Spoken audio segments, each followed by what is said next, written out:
George Radcliffe, please.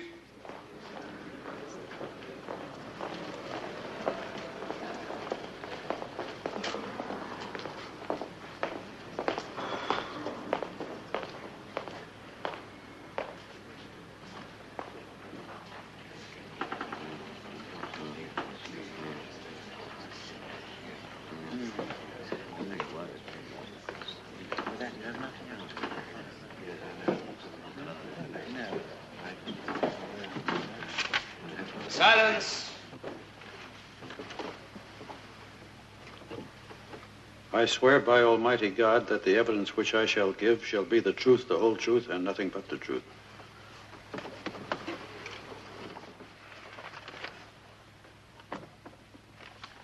Mr. Radcliffe, you are a citizen of the United States, are you not? Yes, I am. And you have been living in London how many years? About 5. During which you have been, and still are, an executive of the Jason Root Air Freight Corporation. An employee, sales manager. Mr. Radcliffe, on the night of Wednesday, the 1st of September, you were in the offices of Jason Root's Air Freight Corporation. Yes?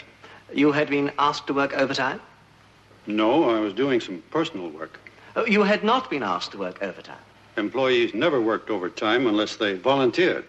It was company policy.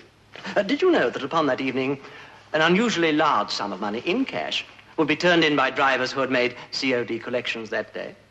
Anyone who had been in the main office any time during the day could have known. Anyone? Well, how anyone? Daily shipment information was posted on a bulletin board. And anyone reading that bulletin board would have known that over £60,000 in cash would be on the premises that evening. Anyone who could decipher the code we use in those listings.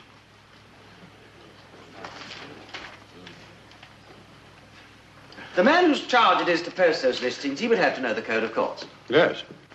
Would you tell us the name of the man who, on Wednesday, the 1st of September, was in charge of posting?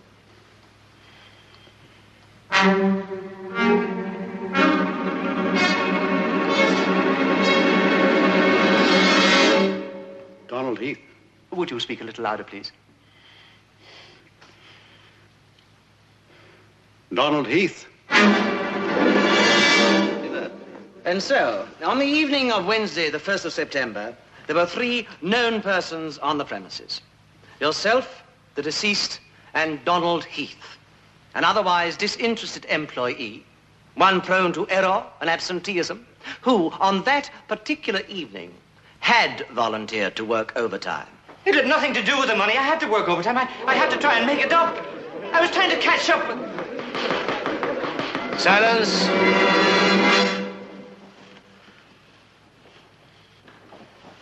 Mr. Root and yourself were aware of one another's presence?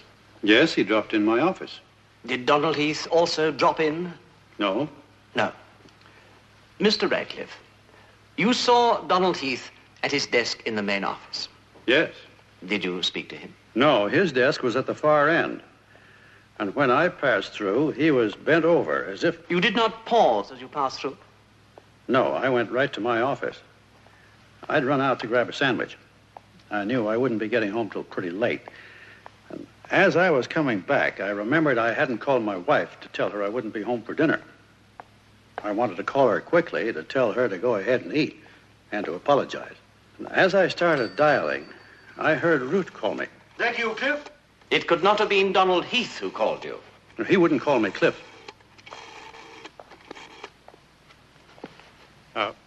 Martha? Guess who didn't come home for dinner tonight? Well, I thought I'd better work over my market reports from the States. One of these days, you're going to lose your pants. Not me. I use my wife's money. You Americans have no scruples about your wives going without their pants. Oh, I don't know. A couple of hours. Maybe less than that. I always like you to wait up. Bye. Had your supper? Oh, I had a sandwich. I had to wait for those CODs. Did they come? Would you like to help me count them? Come and see how it feels to stand in cash up to your... Don't rub my nose in it. Come into my office and have a drink before you go, eh? Okay.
You pursued the man. You caught him. Thank you, Mr. Radcliffe.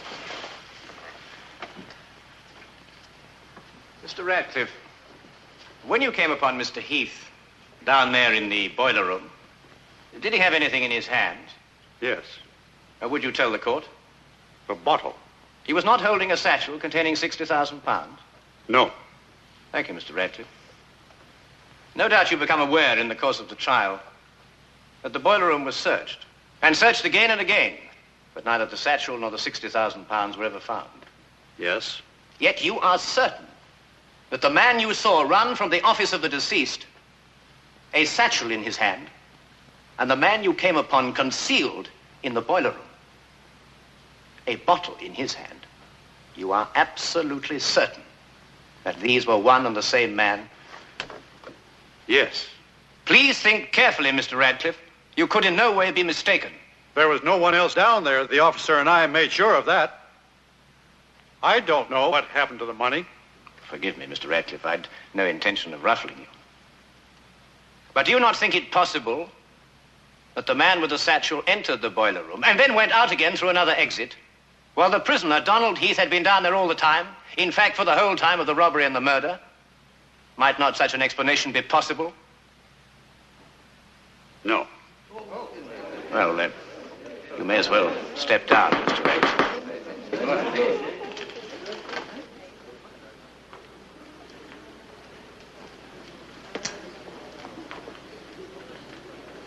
You didn't have to come, Martha.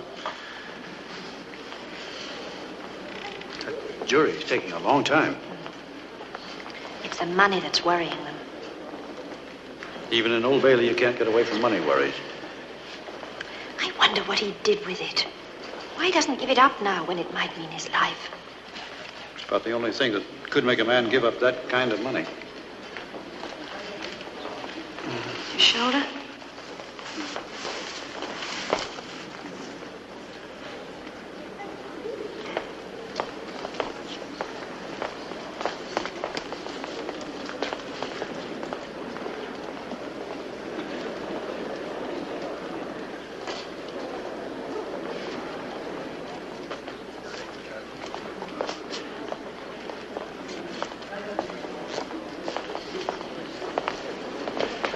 Quite a deal. This could be it, Martha. Who is he? My future partner. If nothing goes wrong.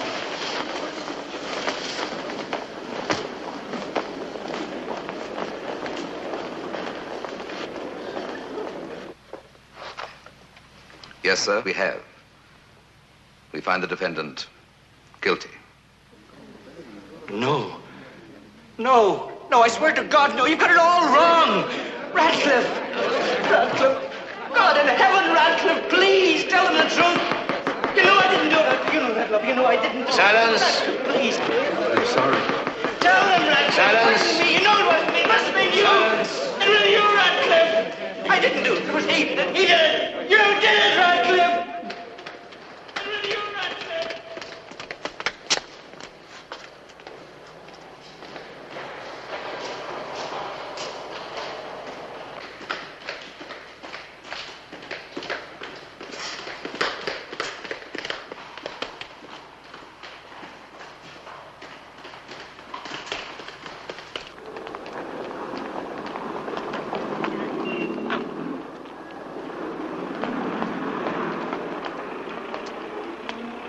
Cliff, let's go home. Martha, if you don't mind, I want to take a look at something. I want you to see it, too.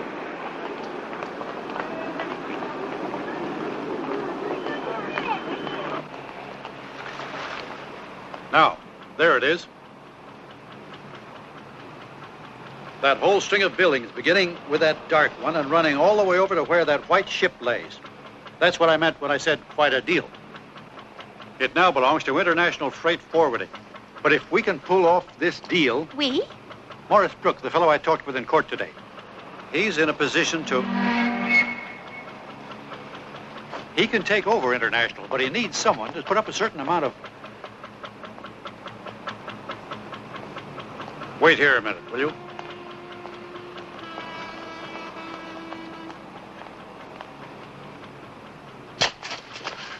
What do you want? Why do you ask? You were following me. You were in court. As I have been following you, haven't I? Why? Simply drawn, Mr. Radcliffe, irresistibly and all that. What are you? That warms it, Mr. Radcliffe. It's been years since anyone cared enough about Jerry Clay to ask him what. I'm a counselor at law. Take it, it's worthless. The bar retired me. What do you want?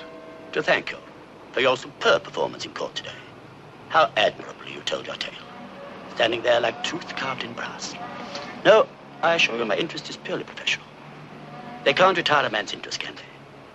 No, that they cannot, Mr. Radcliffe. Reduce me to earning an honest living as a handyman of all things. That they can do. But reduce my interest in... In what? Well, I've often wondered, what does a man do after he's condemned another man to life imprisonment? Does he take tea? Go to church? Make love? I have this compulsion to watch a man's behavior at such a time. You might call me a kind of intellectual peeping Tom. You... Cliff!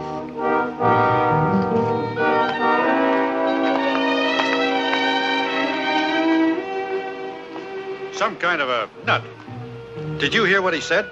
You looked about to kill him. What did he say? Nothing. You're cold. Mm-hmm.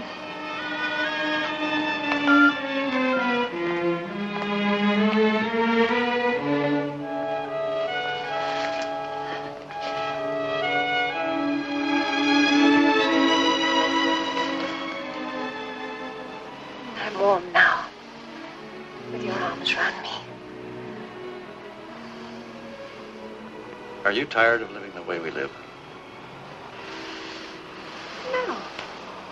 You don't mind always going without everything? Oh, I have some things. No, we're talking about two different kinds of having. I've never minded being without what you call everything. I have. Yes, I know. It's almost over. This being without. Thanks to International and Morris Brook.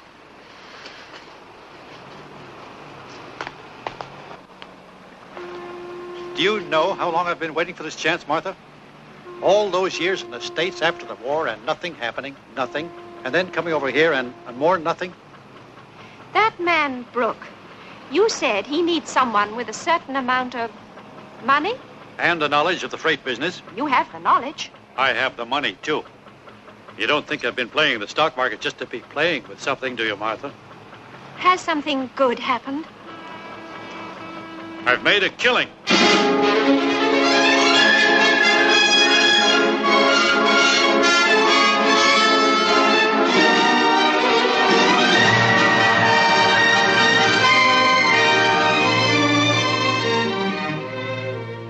I put your plane ticket in your briefcase, Mr. Radcliffe. And as usual, our Mr. Collett will meet you at Orly. Oh, the conference is being held at 25 Rue d'Astorge. I put it in your notebook, along with some other reminders. What's this name? Castor, as in oil. He's the bandit who's making this air freight brotherhood meeting necessary. I put skids beside his name, meaning put them under him before he undersells you and all your decent competitors out of business. Good evening, sir.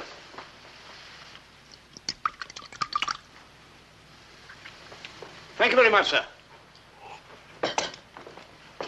Oh, incidentally, I recall your being dissatisfied with your hotel room when you went to Paris last year. Oh, no, it was the year before. Was that just because Mrs. Radcliffe wasn't along? How do you remember every little thing I tell you, Miss Osborne? You pay me well. Oh, Mrs. Radcliffe isn't going with you tomorrow, after all, is she? No, I'll just be gone a couple of days. I didn't leave you a reminder to send her flowers. No, you don't have to remind me to do that. I know. I have that kind of wife. She has that kind of husband.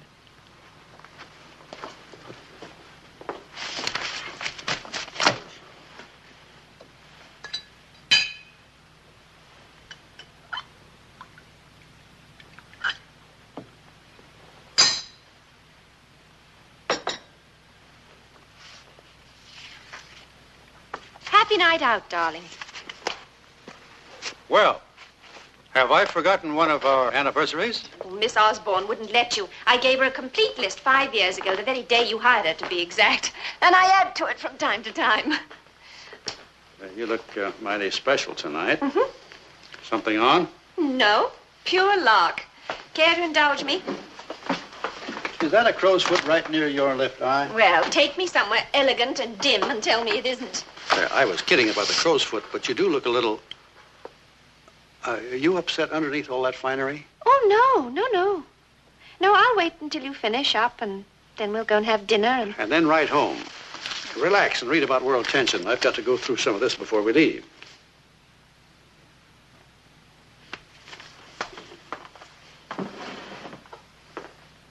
Miss Osborne, if the shipment goes by sea, we'll be hit. Have you read this story?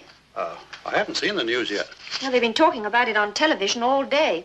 They've even shown films of the place where it was found, abandoned. What was found? A mail bag full of letters. Oh. It was one of the bags stolen in that mail train robbery about 5 years ago, remember?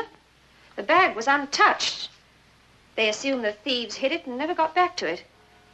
Cliff, do you know what they did, the postal authorities? The letters were all perfect, unopened.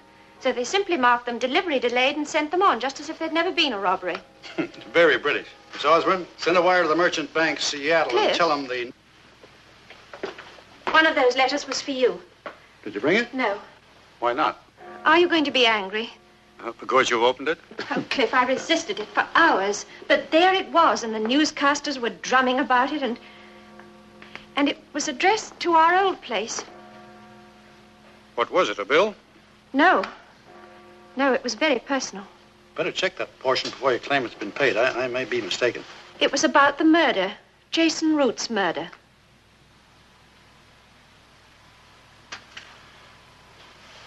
Where is it? I threw it away. Where? I thought the first thing you'd ask is why. In the wastebasket in your room. All right. Why? Because of what it said. What did it say, Martha? Radcliffe, you killed Jason Root.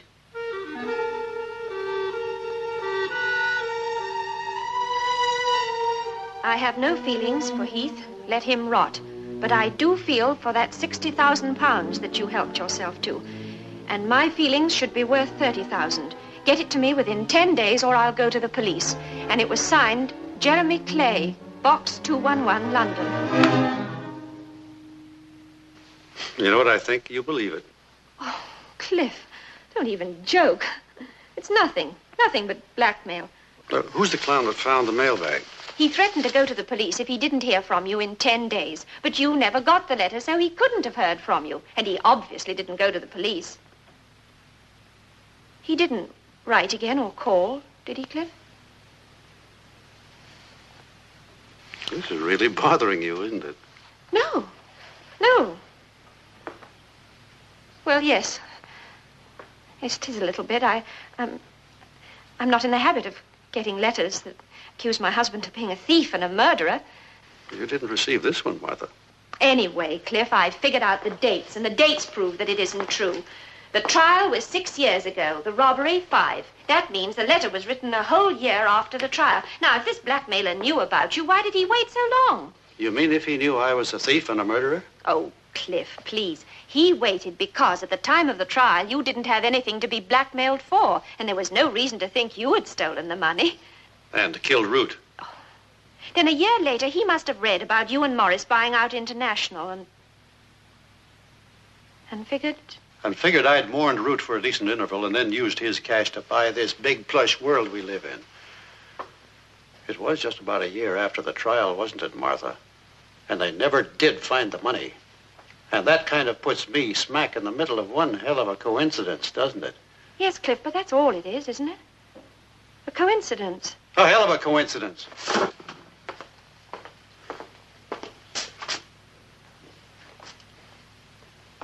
Dinner at the club all right with you? Yes, of course.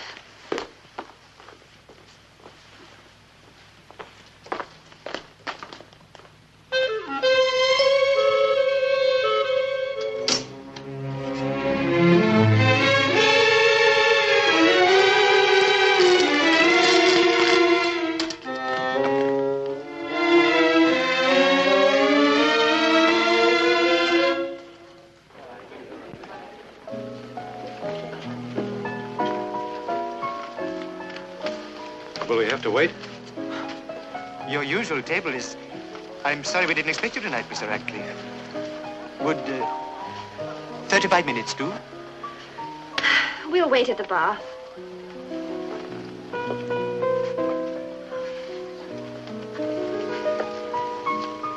Oh, would you care to? Thank you. Thank you. The usual? Yes.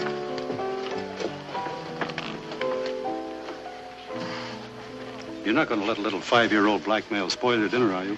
Let's not talk about it anymore, Cliff. I threw away the letter. You got rid of the spool. Let's... I think we better go right home and talk a lot more about it, Martha. Mr. Radcliffe? Drinks, Cliff. Well, hi.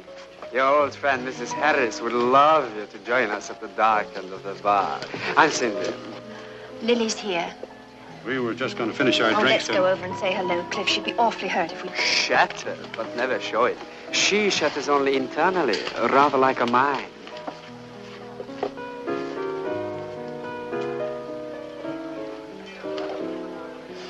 Darling, darling.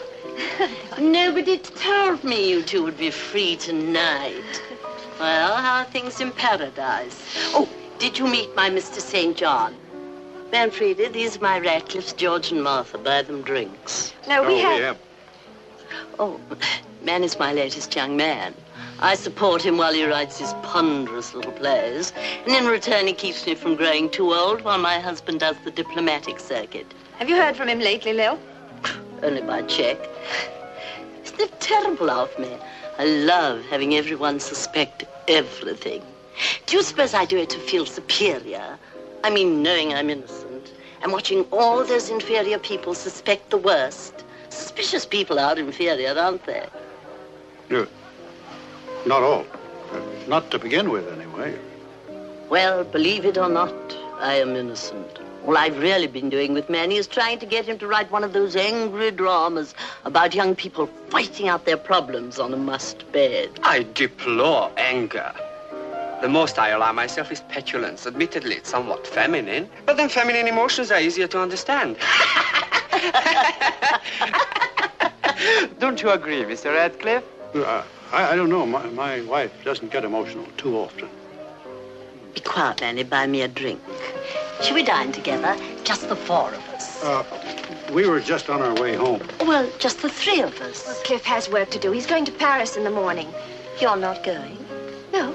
Oh, well, of course, we'll do a bit of shopping together. I'll call for you about 10-ish.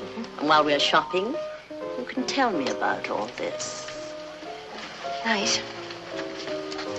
Going already? Good night, Mr. St. John. Cindy.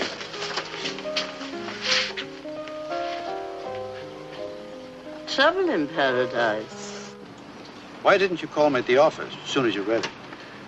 Read what, Cliff? Oh, you know, that letter that accuses me of being... really, Cliff? I'd forgotten all about it. Martha, you had that whole letter memorized. You must have read it over and over. Why didn't you call me about it? I didn't think I should read a thing like that over the phone. Martha, look at me. Look. Do you really think... Oh, of course not. You're my husband, and I love you. You couldn't be a murderer. Because you love me. Well, I couldn't love you if you were guilty of such a thing. No, Martha. You couldn't think I was guilty if you loved me. I love you.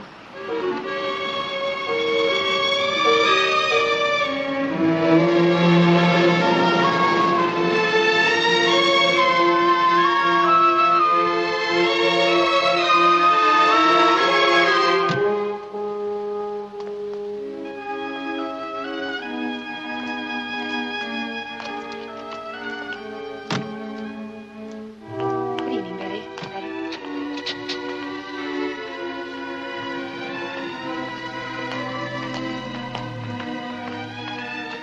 Martha.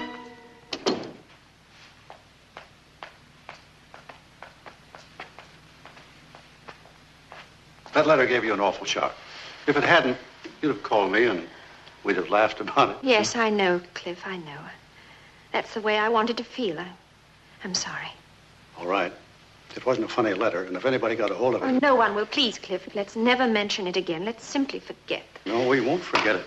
Until you're convinced that it's nothing but what it is, a rotten... I am convinced, Cliff. You've convinced me. Look, Martha, this whole business has been dead for years. Even the fellow that wrote that letter, he never even followed it through. It's all dead, and you've got to kill it, too. Do you think I ought to go to the police about it? Blackmailers have a terrible edge. No matter what they say, everybody believes it just a little bit. What do you think that kind of suspicion would do to me? My business, my life, everything. I'm not going to let it happen, Martha. Nobody's going to let that happen. Understand that?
Martha? Cliff, you have to be up early. You know how we are when we start talking. All at once, it's morning. We never did get around to dinner. I'm not hungry. Why don't I bring up some sandwiches and we'll sit and talk and... No, Cliff, please, I can't.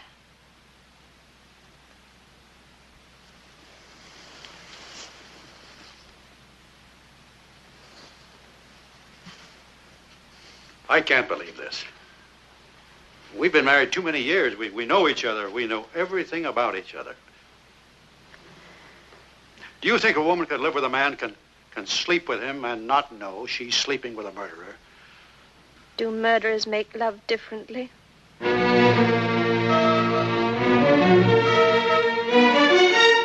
Cliff.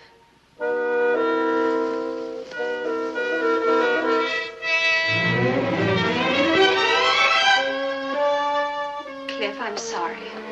And you're right. I'd know, somehow. Come to bed. If you doubt me now, Martha, it's because you've doubted me for a long time. Maybe since I made all that money. Maybe before that. Maybe since the trial. Oh, no.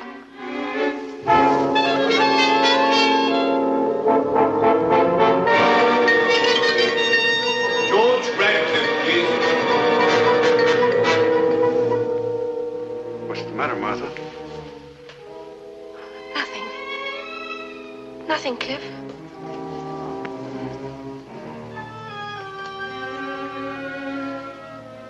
I have that work to finish up. I think I'll sleep in the study so I won't disturb you.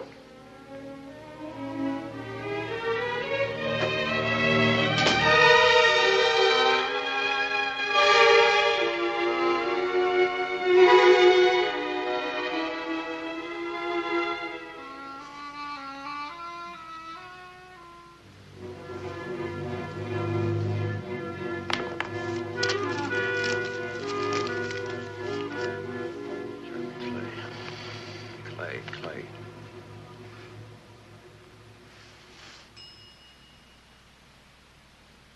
Information. Do you have a listing for a Jeremy Clay?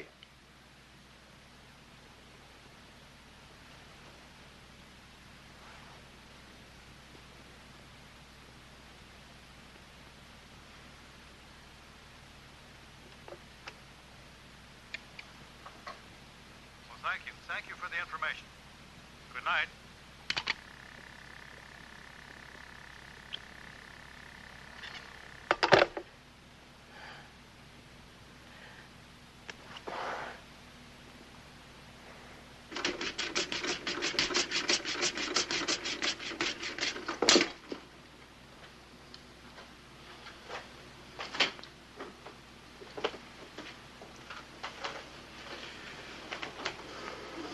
Cut yourself. Why don't you use an electric razor?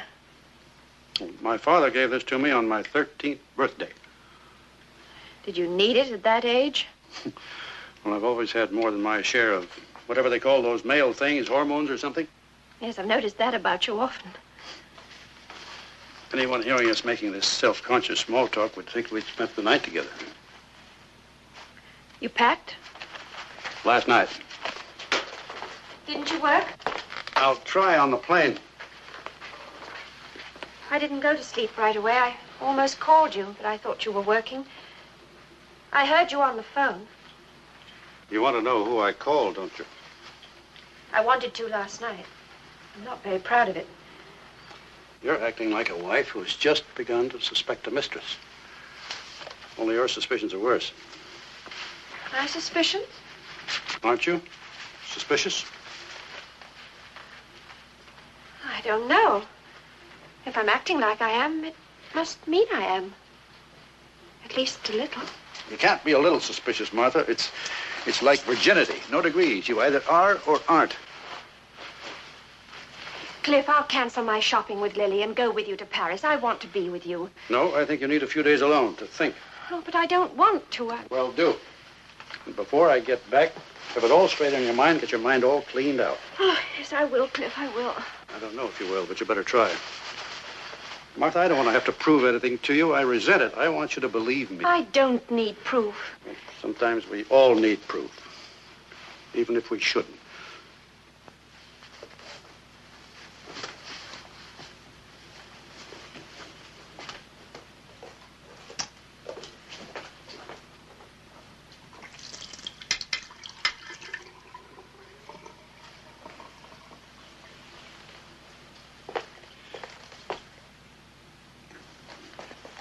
Throw that in my bag.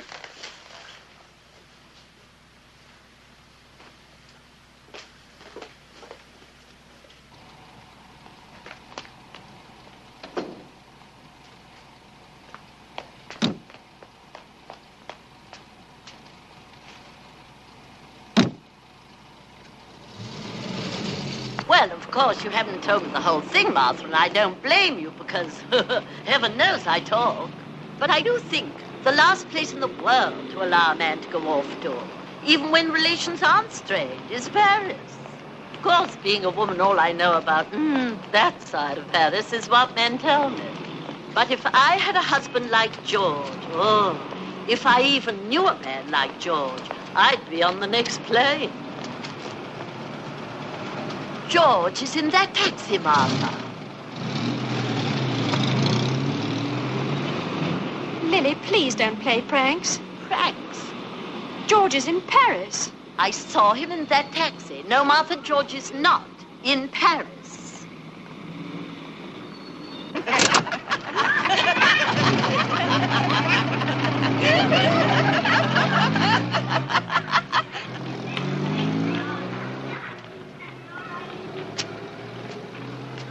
What do you want?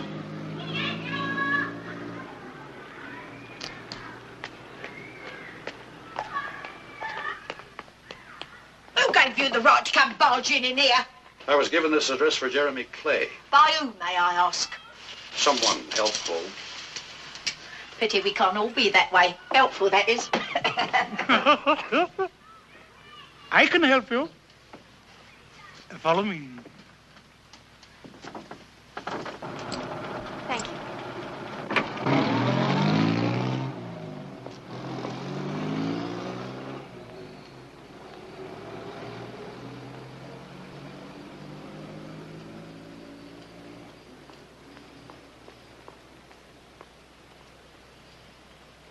Jim? I'm sorry I can't ask you to sit down. Do you know where I can find Jeremy Clay? Well, I said I did, didn't I? Oh, sit on my half of the bed. You see now why my wife left me? She said she didn't mind going without board, but at her age she really wasn't going without bed. The lusty creature. Look, I'm late. Bibliomania, it's called. That's what I have. Where can I find Jeremy Clay? Now, we'll come to that later. I started my collection with Bibles and then worked from holy selectivity all the way down to what is known as books of an unexpurgated nature. The kind that nice folk think you can only buy in Paris. Which brings me to Mr. Clay. He had a strong fancy for such literature, and when he lived here, he used to pop in and leaf through them. Where is he now? Finally married. And not wisely, but fairly well. A woman who owns a bookshop the next street across the road.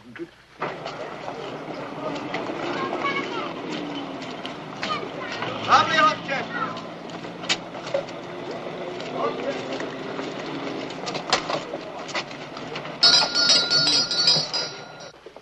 My wife said you wanted to see me, madam. Oh, no, it was nothing important, Jim. I just wanted to know if Mr. Radcliffe got off all right. He seemed to, ma'am. Was his plane on time? Yes, I think so. Did you see him board the plane? No, I let him off at the check-in. Oh, yes, thank you, Jim.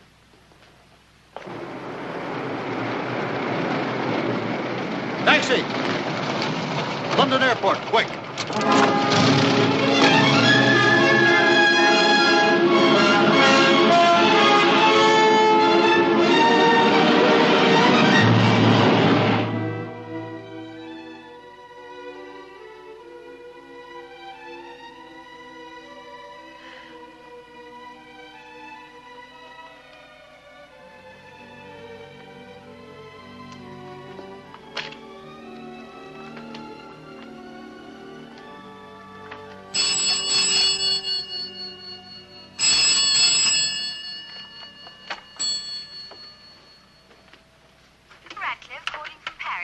Yes, all right, Betty, I'll take it.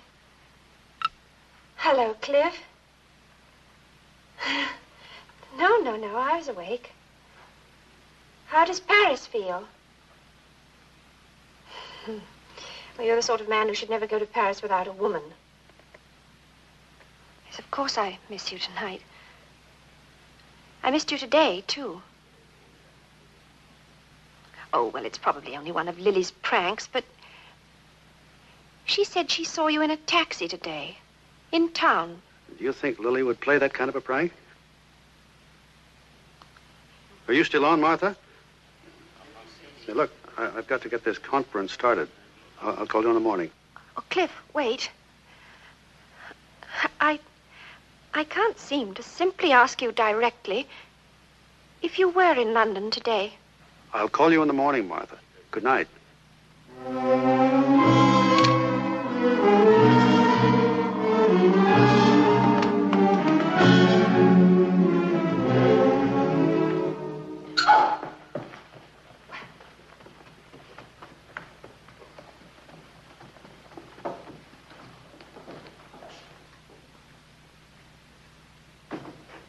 Yes, Betty. That gentleman is here, madam. Mr. Radcliffe's associate. Mr. Brooke? Yes, madam.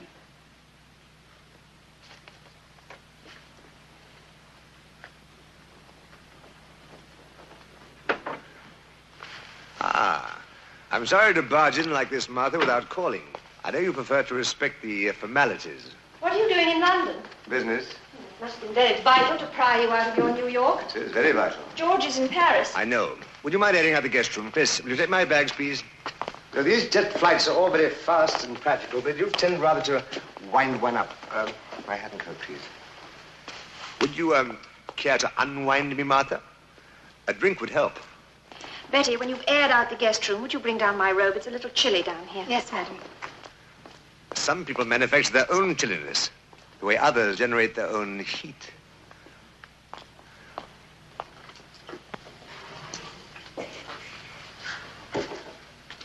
Martha, you're the perfect hostess. Even though you may not care for a guest particularly, you remember what he drinks. How did you know George was in Paris? He told me. Last night, when he called. Did he call me last night? How did you first meet George? How? I'm not quite sure. I remember. Quite naturally, I suppose. I'm a born promoter and George an intrepid gambler. It was quite natural we'd meet sometime, someplace. When? What do you mean, the precise day? Yes. The day I had something grand to promote, and George had something grand to gamble with. You'd make a very poor witness, Morris. You never answer directly. Oh? Am I supposed to be in the witness box? I think I'd better be going to bed. What a lovely way to end mere conversation. A perfect hostess would show me to her room. I'd rather not be perfect. Just trying to help it. Now, please, Morris. You know, I think you rather enjoy it. Enjoy what? Treating me with this passionate animosity. You can make even animosity sound provocative. Now, come on. You needn't actually fawn over me, but you might show a tiny glimmer of gratitude. After all, I'm the gentleman who took George by the hand and led him into the plush life. I cannot imagine anyone leading George by the hand. Not now, perhaps, but once upon a time he was the most desperate fellow. You mean before the murder? Who's murdered here? Jason Root? There are many ways a woman can show gratitude. Oh, Morris, please stop it. I'm after a bit of sweetening. My drink, I mean. You know, if I told Cliff... We'd be very cross. He'd smack my hand. He'd kill you. George? Come to think of it, did he once tell me he wouldn't hesitate to kill me if I double-crossed him over our little deal at International? But I'm sure he wouldn't do it over anything as casual as passion. Excuse me, madam. Here's your armor.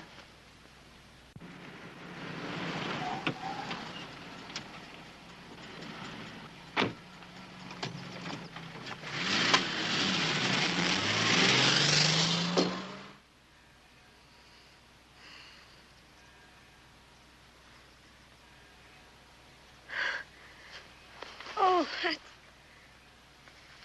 I thought... That meeting can be finished any time. This has to be settled now, Martha.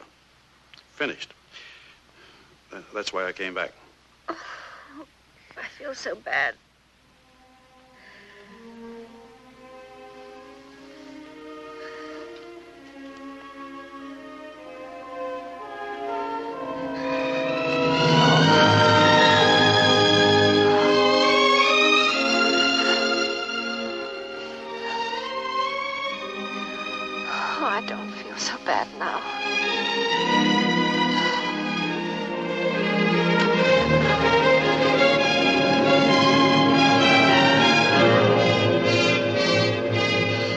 I was in London yesterday. I don't care, Cliff. I was looking for Clay to make him... Oh, don't talk. To make him admit he was lying when he wrote that... Well, you know he was. Well, admit it to you. Did you find him? He wasn't there. You'd like to hear it from him, wouldn't you? That's the kind of proof that would convince you, isn't it? No. No, I feel convinced, Cliff. I feel convinced now. That letter wasn't enough to do this to you, Martha. You've always thought I killed Root. No, I... Oh, please, please, don't. Don't move away. I won't. If you don't want me to. I love to hold on to you, Cliff. I love you. Always have. I always will. I promised. That first time, when we rented the little cottage in East Hampton. West. Was it West?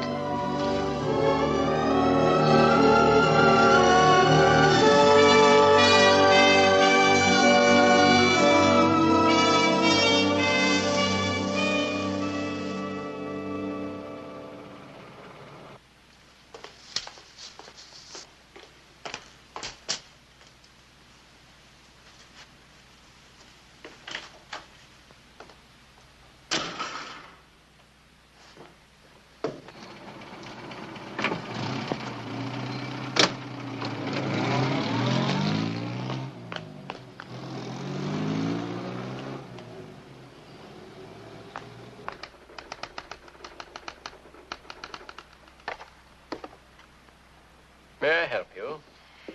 Would I be permitted to look at the files of a trial, a murder trial? If you could give me the details. This lever will adjust the focus for you, madam. And to raise the columns, use this dial on the left.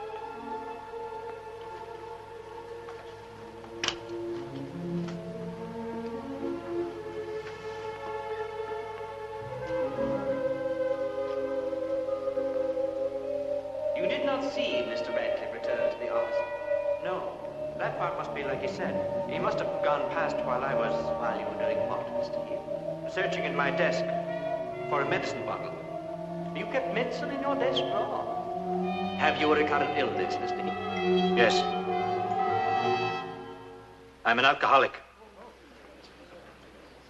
And in your medicine bottle you kept? Whiskey. I'm not trying to deny... Indeed you're not. You seem, in fact, to be attempting to build your entire defense upon your alcoholism. You found the bottle? Yes. And? Well, I knew that Mr. Root was in his office. Indeed. But I had to... I couldn't go on and work my overtime without at least... I didn't want to be seen by Mr. Root, so I did like always. Which is? I slipped out and went down to the boiler room before Mr. Root was killed. Of course, no one saw you slip out before Mr. Root was... Well, I don't know. Maybe somebody did. Maybe Mr. Radcliffe did. He saw me at my desk.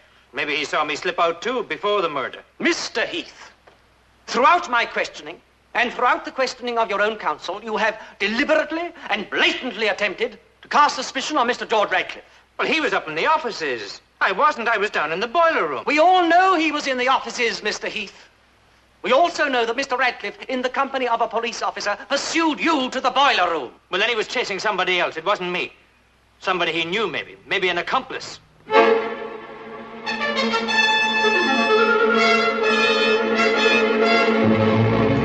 that must be it.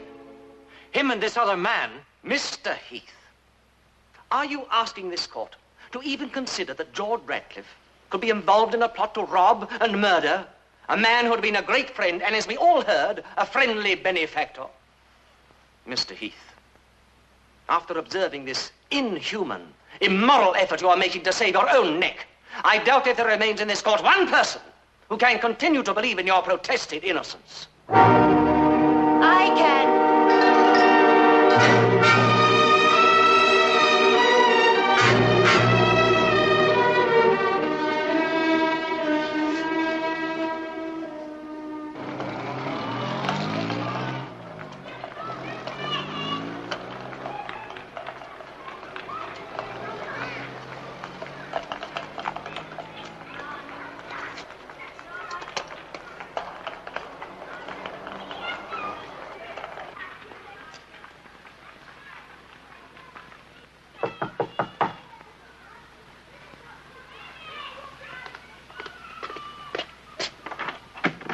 Yes?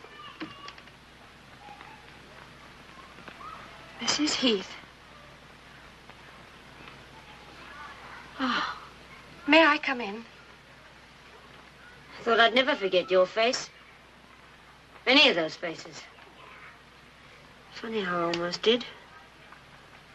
Well, what do you want? Please, may I?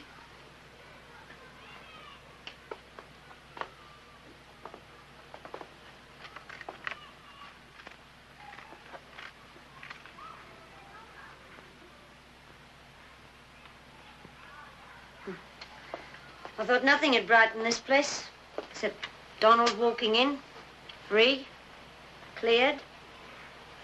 But I was wrong. You brighten it. With your clothes, your hair, your complexion, and your jewelry. Mrs. Heath. How did you find me? The welfare people. Oh. I didn't live here at the time of the trial, you know. We had a nice little place in Streatham. Donald's never seen me here. Would you like your husband to see you in a place like this? Or what do you want? I want you to tell me something. As a favor? No, I'll pay. What do you want me to tell you? The truth. You can't buy that. I know. Want some tea? I always drink tea when I feel like being sick. Donald tried to keep things down with whiskey. Mrs. Heath, your husband's in prison. He may never get out. If you would just tell me... I mean, if you know, and if you can believe me when I swear I'll never tell anyone. If you would just tell me... What? Your husband... What? Was he... Was he what? I'm sorry, I can't... Can't seem to be able to say it? Why can't you ask me that simple question? Was my husband guilty? What does it do to you to have to come here and ask me that? Does it make you want to be sick? I'm sorry, Mrs. Heath. What's going on, Mrs. Radcliffe? Why do you come here asking these questions? Something happened to open up an old sore? I have no... You were in court. You heard everything. You saw. You saw my husband weep. Those tears washed away his manhood, what was left of it. But they also washed him clean. Innocent. Women know innocence. Now, your husband didn't weep. He sweated a little. And sweat doesn't clean. You knew even then that he was guilty.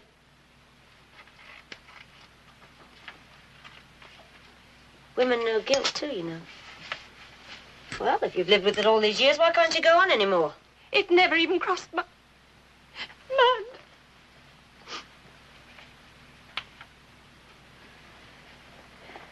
They said they'd review his sentence if he told them where the money is. You think he'd let us live like this? In this garbage pit if he had that money? You think he likes jail?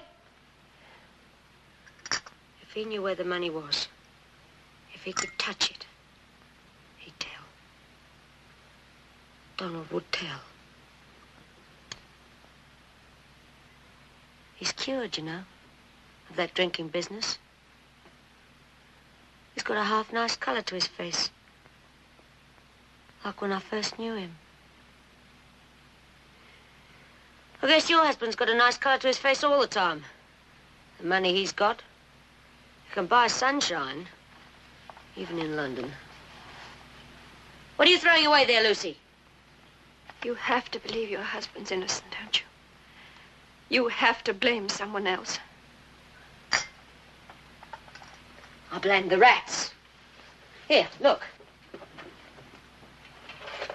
Hungry rats always get the bait without getting caught.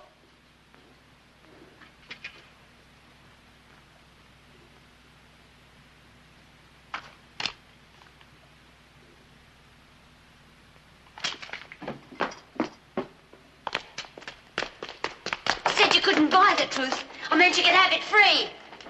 Now you've got your truth. What are you going to do with it? Drink it down every day and sleep it away at night? You think drink will kill it? Or love?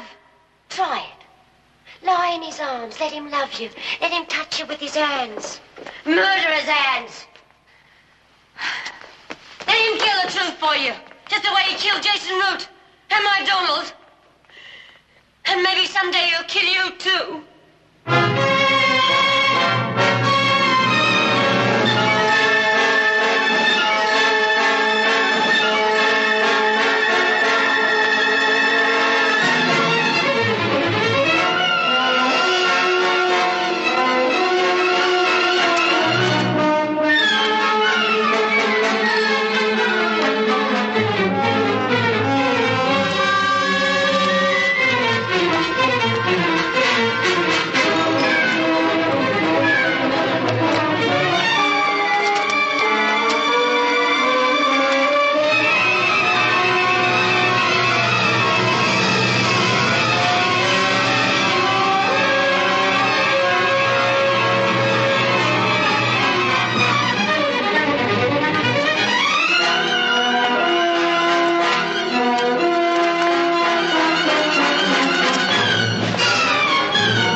What are you doing in this place?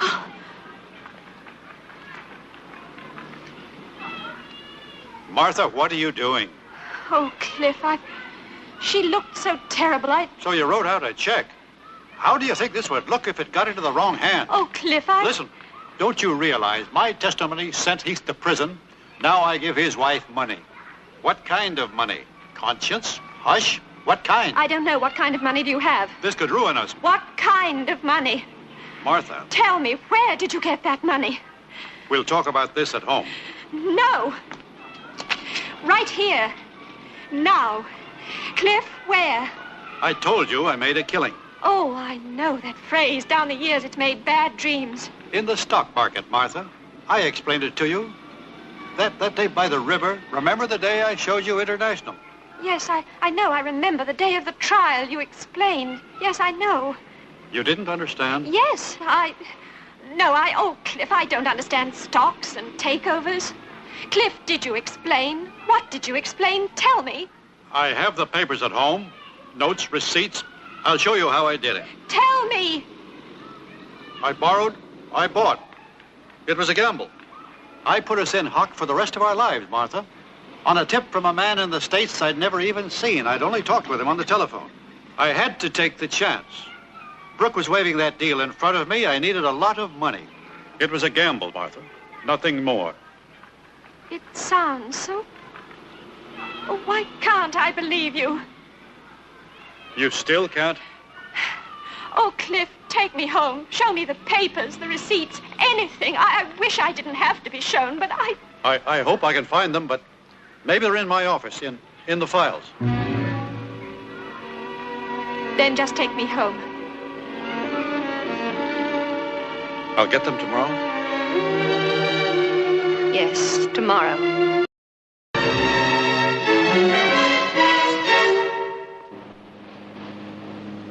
Suppose I can't find those papers. Well, we'll just forget the whole thing, won't we? Will you? No. What will you do?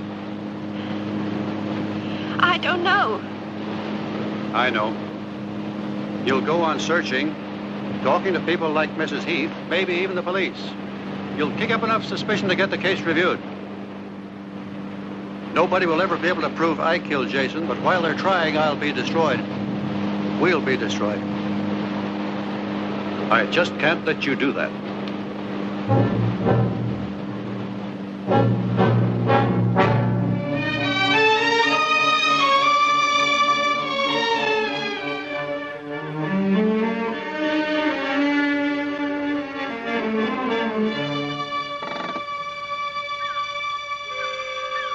I needed that drive. The old American cure-all, a long drive in the country. Want to stretch your legs?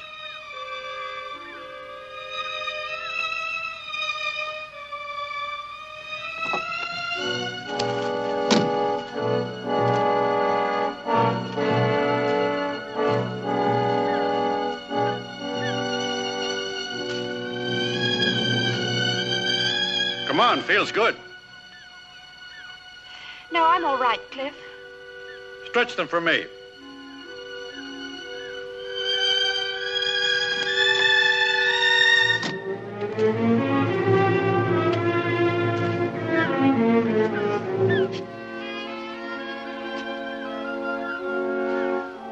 Come on, Martha.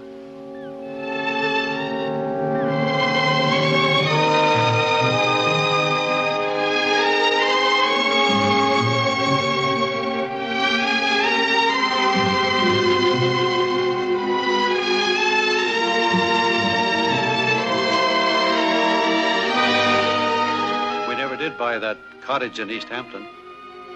West. Remember how we wanted to own it? A place to run to if we ever had to run.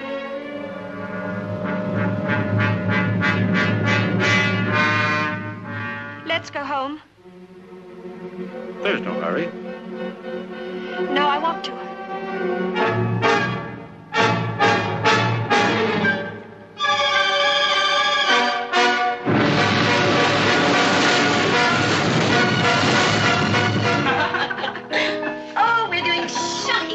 Your liquor supply. Come and help us.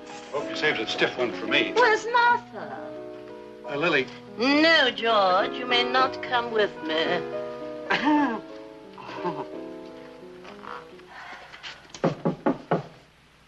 Cliff?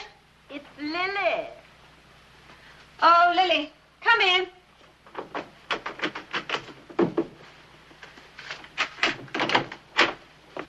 Locked bedrooms always make me feel guilty. You all right, darling? Yes, I'm just tired. But you're not going to bed at this hour, are you? No, I'm going to soak. I suppose I didn't see George in a taxi after all. Did I? It was George. You go soak. I'll just sit somewhere and we'll talk. Oh, I don't feel like talking, Lil. That psychoanalyst I went to in 35, you didn't know me then. He always said, when you don't feel like talking, well, I don't remember his exact words, but he implied that a fear of talking had something to do with the fear of giving. Sexually, that is. Do you suspect George of giving? No, taking. Oh, Martha, what is wrong? Oh, I don't know. Me, I suppose. Oh, if you're all ready to blame yourself, then I know exactly what's wrong. But it isn't necessarily true, you know. It is always the wife's fault if the husband strays. I mean, even some unmarried men stray. You sure? No. You only suspect. Yes. Suspicion. The black plague of our middle years. Ugh. The things that can make you love men. What? Oh. Oh, that's just one of those little things that grow between a man and a woman who live together. What are you talking about? His razor. I always wash it for him. I left in such a hurry this morning.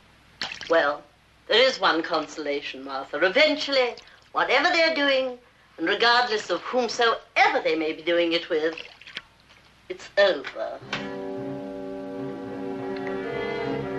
Yes, it must be nice to have it over with.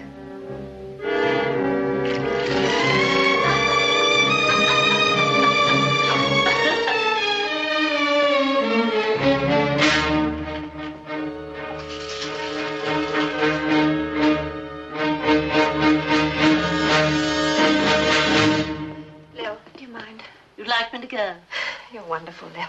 Well, I'll call you in the morning, darling. All right. Perhaps even before morning.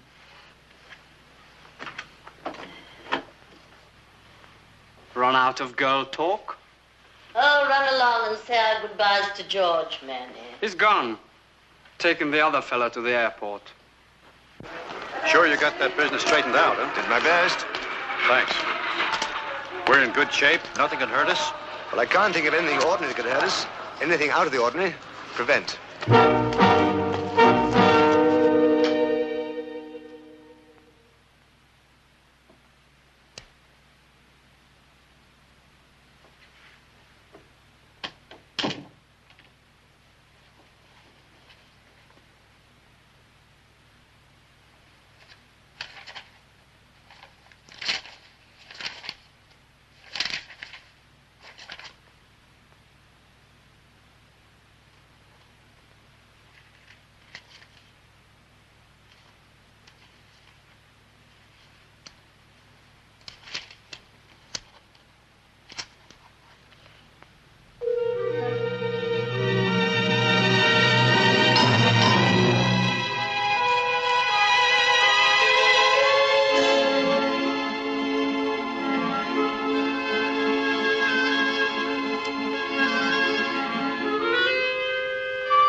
Help me.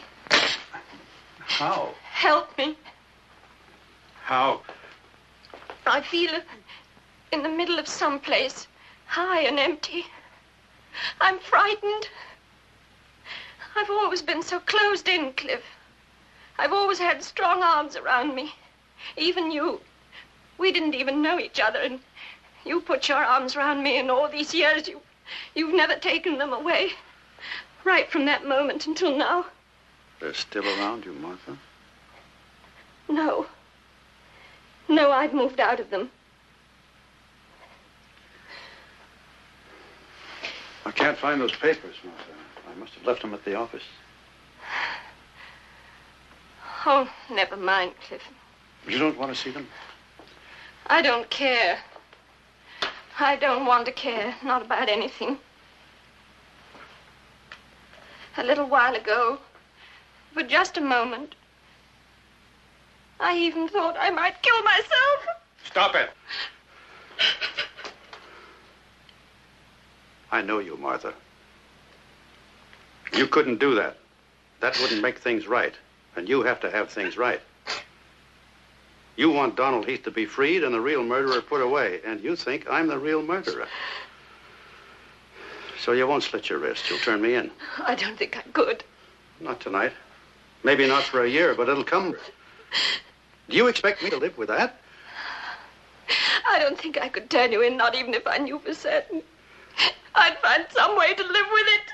Maybe you can live with it. I can't. Then I'll just have to find out for certain. How? Asking questions, raking things up like a ghoul in a graveyard? Martha, forget it. I can't. Martha, you don't know about murderers. Should I? Well, what if Heath is innocent? That means the real murderer has gotten away with it for 6 years. Do you think he's going to stand by and let somebody rake it up? Do you think he'll just let you... How do you suppose he'll protect his freedom? He'll kill me.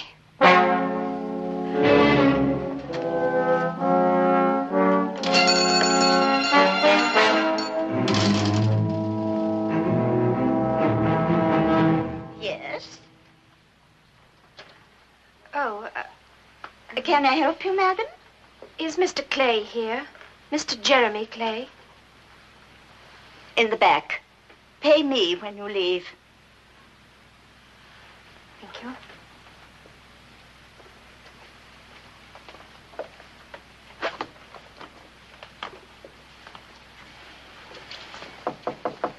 Come in.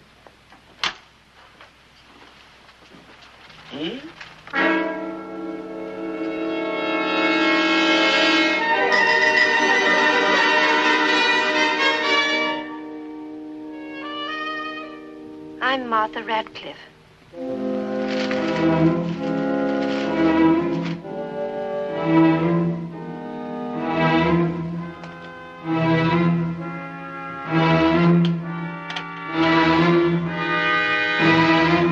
We received your letter. And after all these years, you've decided to do something about it. Oh, we only just received it. It was in that stolen mailbag. And I thought he didn't answer me because it was plain brassy, calling my bluff and all that. He never even received it. That takes the bun. It was a lie, wasn't it? Your letter. Blackmail. Does he intend doing anything about it? Somebody has to do something about it. Blackmail is a vicious crime. Punishable by law. But you know about Mrs. Radcliffe. I don't think her husband is going to tell on her. Do you plan to? Yes. Then I shall be punished. Not only for blackmail, mind you, but also for withholding evidence. You see, I didn't come forward at the trial, as the saying goes. I knew the truth. I couldn't have attempted blackmail without knowing the truth, could I? What truth? Your husband murdered Jason Root. That's why I was afraid to press him. One is careful about harassing a murderer. Oh, Cliff. And I must admit there were many times when I was tempted to press him. I could have used the money. Once or twice I even strolled by that cozy little cottage of yours in Regent's Park. I paused by the gate, looking, petting the brass gargoyles, brass. Everything about your husband's brass. Does he know you've come here? No, he's left. Left you? Left you alone with all this terrible knowledge? I don't believe you. Think clearly, Mrs. Radcliffe. If I'm arrested for blackmail, your husband will be arrested for murder. Don't think I won't tell them everything. They won't believe you any more than I. Everything, Mrs. Radcliffe, in splendid detail. Exactly how he did it, exactly how I saw him do it. You saw him do it? I'd no right to be there, of course. I didn't work there anymore. I had worked there. They were glad to have me at first. After all, a former lawyer does make rather an elegant handyman.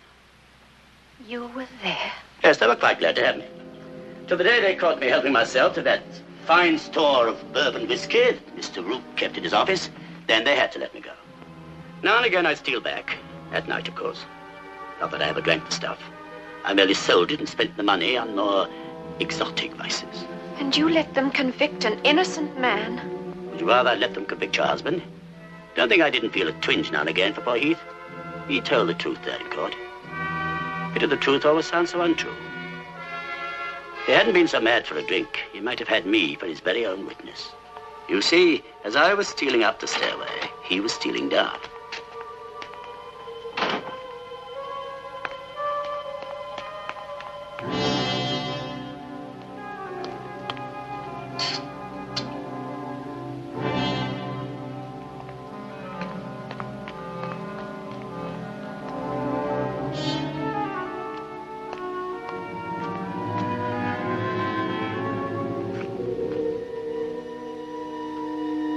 Come into my office and have a drink when you're finished.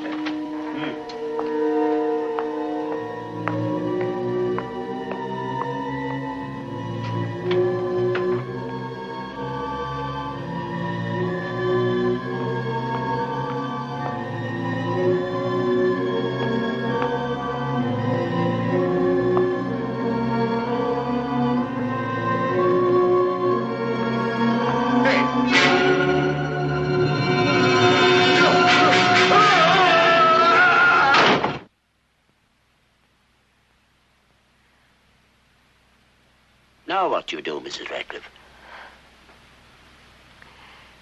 I've already thought of killing myself. It seemed the easy way. To lie down in burning water. They say you don't feel the sharp edge. Now that is morbid. Why not forget it all, including my letter? I've no heart to rot in jail. I don't imagine your Mr. Brass has either. Just be thankful I didn't come forward. Oh, you should have. It would have all been over by now. They didn't. We've all lived happily ever after. We'll continue to, won't we? Oh, won't we? Oh, Mr. Radcliffe. Mrs. Radcliffe called. She's called several times. See if you can get me on a plane to New York, Miss Osborne, tonight, if possible. But, Mr. Radcliffe, your wife. It sounded urgent. Yes? Oh, yes, he did. Just this moment. It's Mrs. Radcliffe.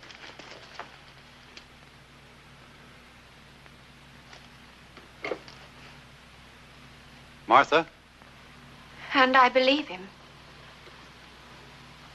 You called me back to say that. I couldn't not say it, Cliff. And now Clay has you convinced I'm a murderer. Now you think you can live with it. I want to. I married all of you, Cliff. And I'll never mention it again. I'll never even think of it. No? I'll put it away wherever people put things like this. Wherever these things are hidden.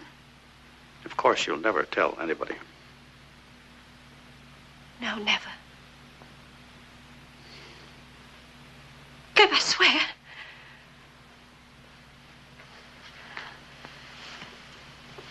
Oh, Cliff, stay. How the hell can any man live with a wife who might turn him in any time she damn well feels like it?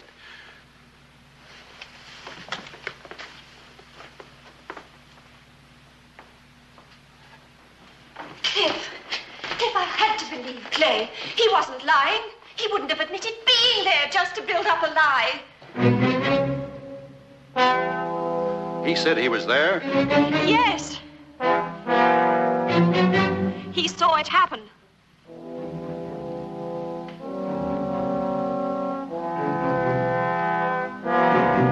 That's unfortunate for him.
торжественно отмечалась в Москве.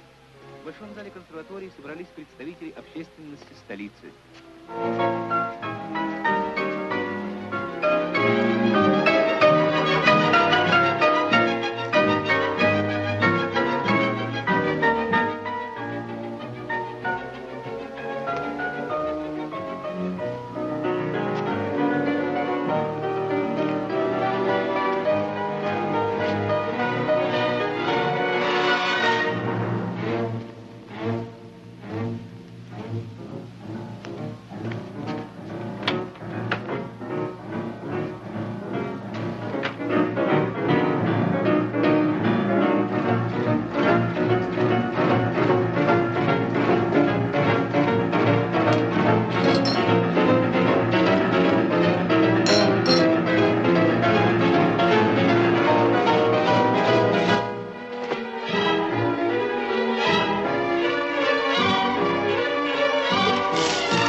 run up to wound in the 15th minute.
Hello. Lily? Lily, I'll call you back.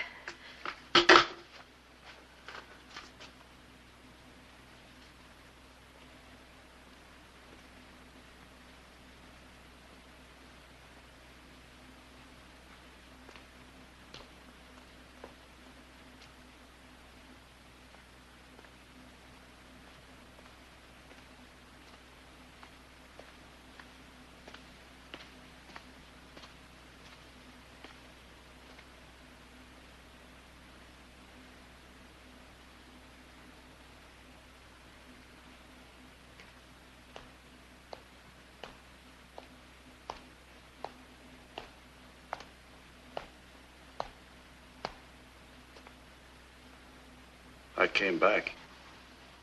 Yes, I knew you would. I can't leave things like this, Martha. There's just too much to lose. Yes. You look very tired. Why don't you go to bed? Have some hot milk or a pill. Really put you under. I don't need anything, Cliff. I'm too tired to resist. All right. Good night, Cliff.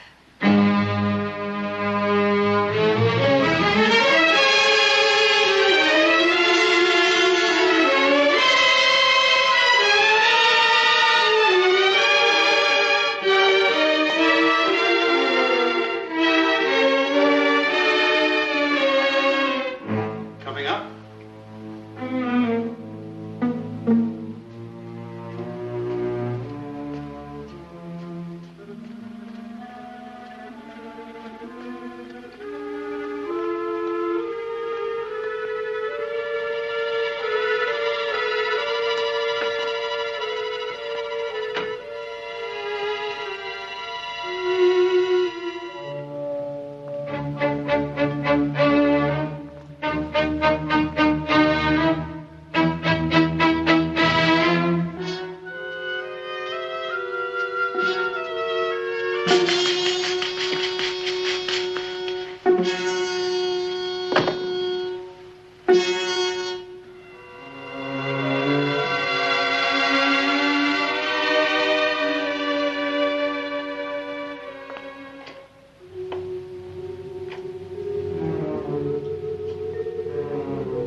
regret this.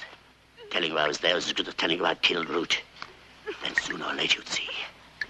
Then where would I be?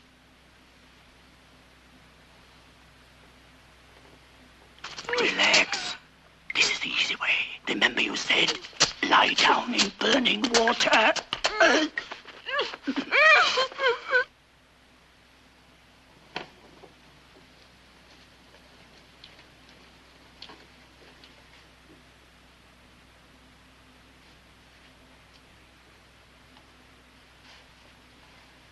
Oh, Lord, I wonder if women get naked when they kill themselves this way.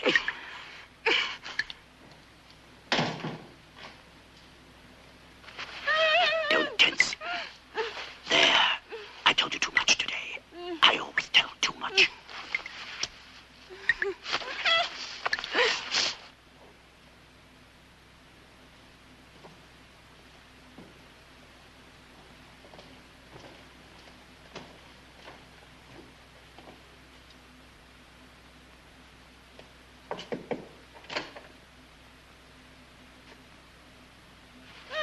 Let me get them under the water. No pain.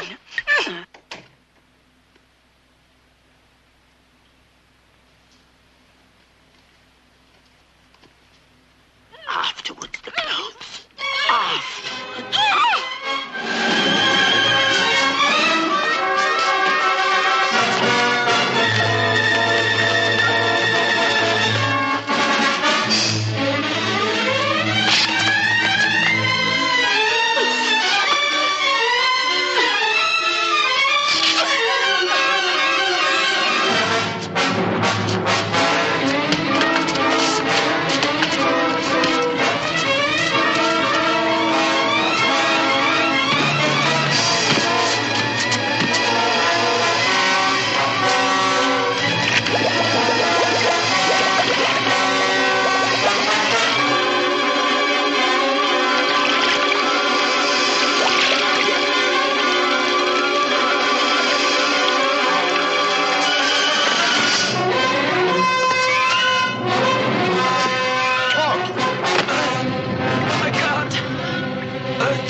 I told her I was there.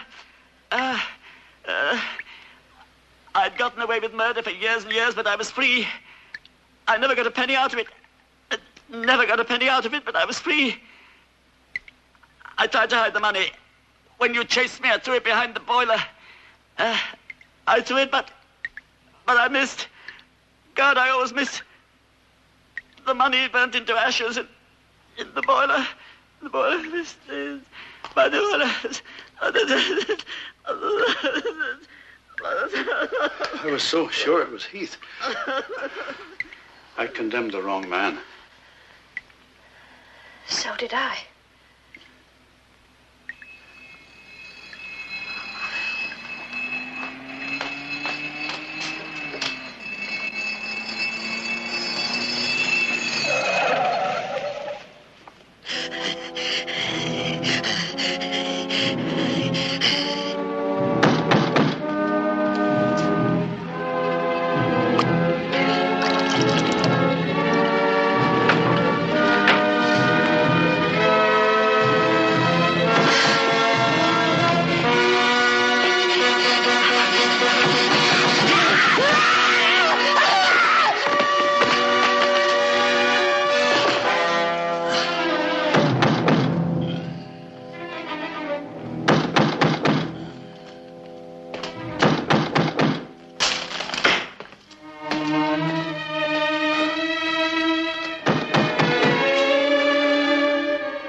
Ladies and gentlemen, you now know who killed Jason Root.